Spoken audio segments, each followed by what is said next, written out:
ओम प्रकाश राजभर की पार्टी और वीरेंद्र सिंह हमारे स्टेट हेड। आप सभी का शुक्रिया और धन्यवाद इस कार्यक्रम में मेरे साथ शिरकत करने के लिए। आलोक अवस्थी जी, पहला सवाल आपसे है। अब तो वो कह रहे हैं आप 5 दे रहे थे, हम 10 देंगे, यानी 10 किलो मुफ्त। अब आप क्या करेंगे?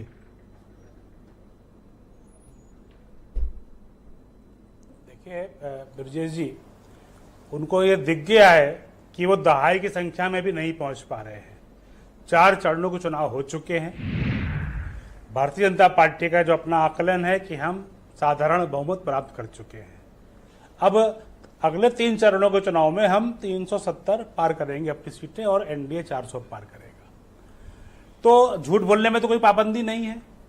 हिमाचल के चुनावों में भी जो है इसी तरीके से प्रियंका वाड्रा ने झूठ बोला था कि हम वहां पर जो है नौकरियां देंगे। बाद में उनके मुख्यमंत्री आए, बोले हम इतनी नौकरी दे ही नहीं सकते, हमारी अर्थव्यवस्था नहीं है।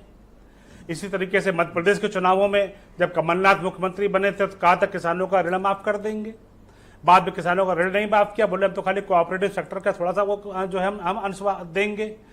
तो जिस पार्टी का नेता झूठ बोलने के लिए सुप्रीम कोर्ट के द्वारा लताड़ा गया हो और लिखित रूप से माफी मांगने के लिए मजबूर किया गया हो, उस पार्टी के अध्यक्ष के आज 10 दें, कल 20 दें या कल को गरीबों के मुंह से निवाला छीन ले, कौन भरोसा करेगा? भारतीय जनता पार्टी के नेता नरेंद्र मोदी जी ने जिस तरीके से गरीबों को लेकर के 10 सालों के अंदर जो योजनाएं चलाई हैं वो जनता के बीच में है। और जो एक लाभार्थी है हमारा, जो 80 करोड़ जनता जिसको मुफ्त अनाज मिल रहा है, उसको लगातार मिल रहा है और मोदी जी ने कहा कि अगले 5 साल तक मिलता रहेगा। हमने अगर 4 करोड़ घर बनाए हैं और गरीबों को हैंडओवर किया और हमने वादा किया कि अगले 5 सालों में हम 2 करोड़ घर और बना के देंगे। अपने सहयोगी दलों के साथ ये अनाउंस कर रहा है कि हम 10 किलो देंगे, तो क्या आप अपने प्रस्ताव पर 5 किलो पर पुनर्विचार के लिए तैयार हैं या फिर आप 5 किलो ही देते रहेंगे और वो 10 का ऑफर आप उधर देखेंगे नहीं? देखिए, भारतीय जनता पार्टी इस तरीके से राजनीति को नहीं करती है। हम समग्र रूप से राजनीति को लेकर चलते हैं। हमने कहा है कि हम 3 करोड़ लखपति दीदी 5 साल में बनाएंगे। हमने कहा है हम 2 करोड़ नए घर बना के देंगे। हमने कहा है 1 लाख करोड़ रुपया ब्याज मुक्त हम लोन देंगे व्यापारी उनको।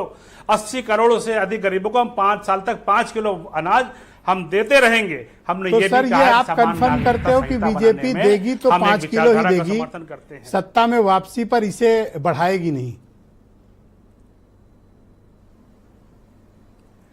देखिए, भारतीय जनता पार्टी गरीबों के लिए समर्पित सरकार है और हमने जब पिछली बार का 19 का चुनाव लड़ा था, हमने तो नहीं कहा था कि हम अनाज देंगे, लेकिन देश की परिस्थितियां ऐसी बनी कोविड के बाद से, देश के एक वर्ग, बड़े वर्ग को समर्थन की जरूरत पड़ी, तो जो हमने नहीं लिखा था वो भी किया और आगे जो जनता के हित में होगा उस फैसले को हम करेंगे। हम इसको इस तरीके से एक चीज बांध करके नहीं देखते हैं।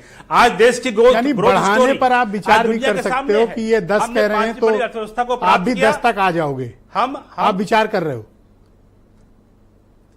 नहीं, हम आपके सामने ऐसा कोई वादा नहीं कर रहे हैं। आज की तारीख में हम अपनी ग्रोथ स्टोरी को लेके चल रहे हैं। हम युवाओं को रोजगार मिले, उनका भविष्य सुरक्षित हो, हम इसके लिए प्रयास कर रहे हैं। ये तो आपने पूरा डाइवर्जन ही कर दिया है। हम देश मैं को पूछ रहा हूँ, विकासशील आता थे और आप बात कर रहे हो कहीं और। हम उसके लिए अपनी योजनाएं बना रहे हैं। नहीं, डबल नहीं दे रहे हो ना, तय है 10 किलो नहीं दोगे? देखिए, देश के जो मूलभूत आवश्यकता है, सुनिए ब्रजेश जी, बहुत आवश्यक है। देश की मूलभूत आवश्यक क्या है? बिजली, सड़क, पानी। आज सड़कों का जाल बिछाया तो भारतीय जनता पार्टी ने बिछाया। बिजली आज हर गांव मजरे तक पहुंच गई तो भारतीय जनता पार्टी ने पहुंचाई है। नल से घर हम नल से जल हम घर पहुंचा रहे हैं, 14 करोड़ घर पहुंचा चुके हैं। शुरुआत में तो आपने सीधे बल्ले से खेला, रह गए, लेकिन 2 मिनट बाद आपने अपना बल्ला बदल लिया। सर, हमने अब लक्ष्य बनाया है कि अभी जो हम गैस के सिलेंडर बांट रहे थे, अब हम गैस पाइपलाइन से जो है घरों में गैस। बहुत धन्यवाद आपका। मैं इस डिबेट को आगे बढ़ाना चाहता हूं। हम अयोध्या को वर्ल्ड धन्यवाद आलोक जी। हम बनाएंगे। मैं हिलाल अहमद नकवी को आमंत्रित करता हूं उत्तर प्रदेश में। धन्यवाद आलोक जी, शुक्रिया। हम अयोध्या को डेवलप कर रहे हैं। Thank you. हम रिफॉर्म, थैंक यू आलोक जी, धन्यवाद आलोक जी, धन्यवाद पे जो है भरोसा करते हैं। आप मुझे सुन पा रहे हैं? परफॉर्मेंस हमारी जो है सर, धन्यवाद।